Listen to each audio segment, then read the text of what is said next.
Halo, assalamualaikum warahmatullahi wabarakatuh. Jumpa lagi dalam seri mata pelajaran bahasa Indonesia untuk SMP. Kali ini kita akan membahas bab 9, yaitu tentang buku Jendela Dunia, berisi tentang buku fiksi dan non-fiksi. Untuk materi pembelajarannya itu hanya sedikit, yaitu tentang buku fiksi dan non-fiksi. Yang fiksi itu berupa novel dan kumpulan dongeng serta cerpen. Untuk non-fiksi itu biografi dan ilmiah populer dan sebagainya. Pernahkah kalian mendengar buku adalah jendela dunia? Maksudnya adalah jika kita membaca buku, maka semua wawasan dan informasi bisa kita dapatkan. Dan seiring perkembangan zaman dan majunya teknologi informasi, buku telah menjadi panduan kita dalam mendapatkan informasi, baik itu buku dengan bentuk fisik atau buku dengan bentuk digital. Buku fiksi dan non-fiksi. Pengertiannya adalah buku fiksi adalah buku yang berisi kisahan atau cerita yang dibuat berdasarkan khayalan atau imajinasi pengarang. Sedangkan untuk buku non-fiksi adalah buku yang dibuat berdasarkan fakta, realita, atau hal-hal yang benar-benar terjadi dalam kehidupan kita sehari-hari. Ciri buku fiksi. Yang pertama, tidak membutuhkan observasi karena ide pokok berasal dari imajinasi penulis. 2. Menggunakan bahasa tidak baku dan bersifat konotatif. 3. Bertujuan untuk mendapatkan hiburan atau kesenangan.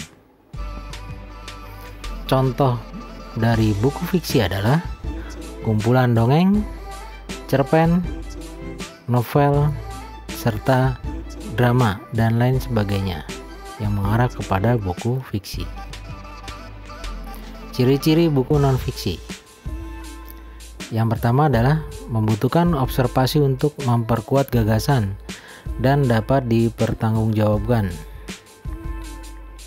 Kedua, menggunakan bahasa baku dan bersifat denotatif. 3. Bertujuan untuk menambah wawasan dan informasi. Contoh buku non-fiksi yaitu buku pelajaran, buku ilmiah populer, biografi, serta lainnya. Peta konsep suatu buku dapat pula disajikan sebagai berikut. Itu tertera di gambar adalah ada suatu apresiasi sastra, ada pendahuluan, ada pengertian sastra, manfaat karya sastra, serta jenis-jenis karya sastra.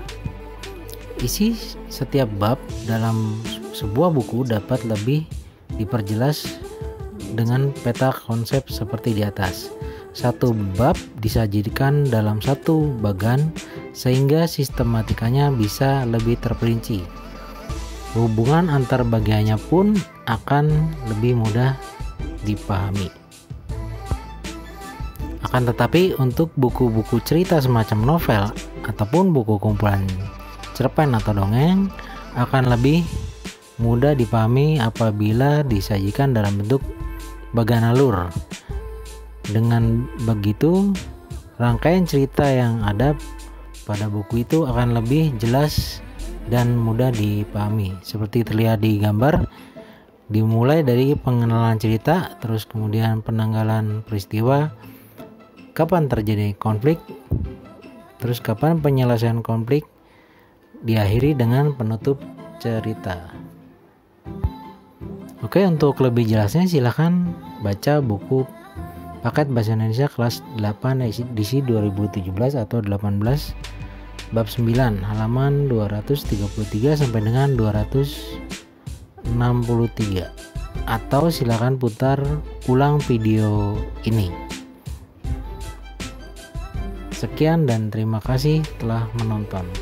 Wassalamualaikum warahmatullahi wabarakatuh.